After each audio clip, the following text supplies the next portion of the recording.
Fright Night is a vampire horror film that was released in 1985. It was written and directed by Tom Holland. No, not that Tom Holland, this one. One cool fact that I found out was that this film was actually his debut as a director. Make sure to stick around till the end if you want to know 8 more interesting facts that I found out about the movie. I really liked this film. It was overall fun to watch and kept me entertained and engaged the whole time. I liked the storyline, it was interesting, and the acting and casting was good. It had its moments where it made me talk to the screen and say things like, "No, don't do that," or "Don't go in there." I know they can't hear me, but it's just a force of habit, especially when I get really sucked into the story of the movies that I watch. I feel like everyone does it, or has done it before. Yeah, I'm talking to you. You know who you are. There was one character in the movie named Evil Ed that I felt was kind of annoying and obnoxious. In my opinion, he just wasn't a very likable character, and he was the one character that just felt out of place, like he didn't belong in that film. Okay, so here's the thing.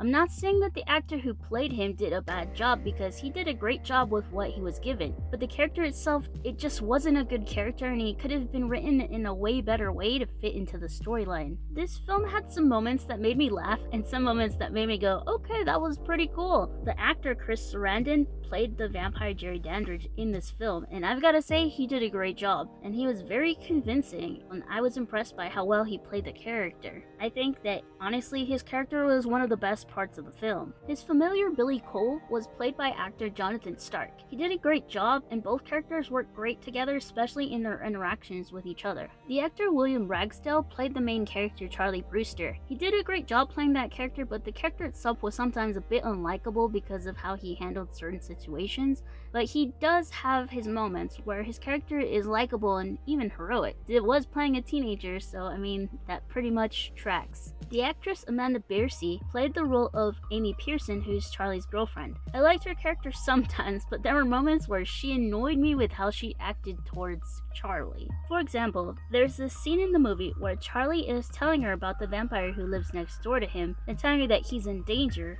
and this girl literally asks him if this is some kind of attempt to win her back. And I'm just like, hold up a second. He's genuinely scared, and you somehow twist that around and make it about you? That's just a whole nother level of being self-centered. Peter Vincent was played by actor Roddy McDowall. His character had some funny moments and had a sad moment, and even some heroic moments. For the kind of character he played, he was believable. If you haven't seen this film yet, I definitely recommend that you give it a watch. This is all based on my own opinion, and I know everyone has different tastes and likes, but you never know, you might end up enjoying yourself and liking it if you decide to give it a chance. I've always been a big believer that if a movie and the actors can make you feel any kind of strong emotion or just any emotion in general, anger, sadness, happiness, I feel like it's a good movie, and the actors did a good job, because if they're able to provoke that in you, then they did their jobs really well. Now here's the 8 interesting facts I learned about this film. Number 1.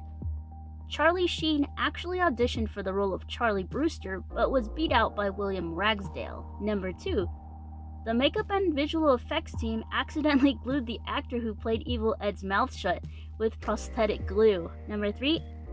It took the makeup and effects team 18 hours to do the makeup for Evil Ed's wolf transformation. Number 4. For the vampire transformation scenes, it took up to 8 hours to apply the makeup and prosthetics to the actor. Number 5. The actor Chris Sarandon helped the makeup team with his makeup since he had a theater background and had experience with it. Number 6. The actor William Ragsdale accidentally tripped and broke his ankle while shooting a scene where he was running down the stairs. Number 7. The special effects team actually worked on the Ghostbusters movie before Fright Night, and they decided to repurpose one of the props they made that was rejected for that film for being too scary and used it in this film instead. And number 8.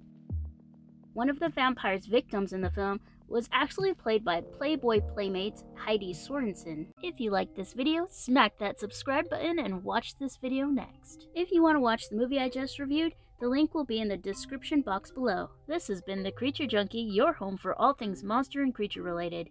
See you in my next video, or else.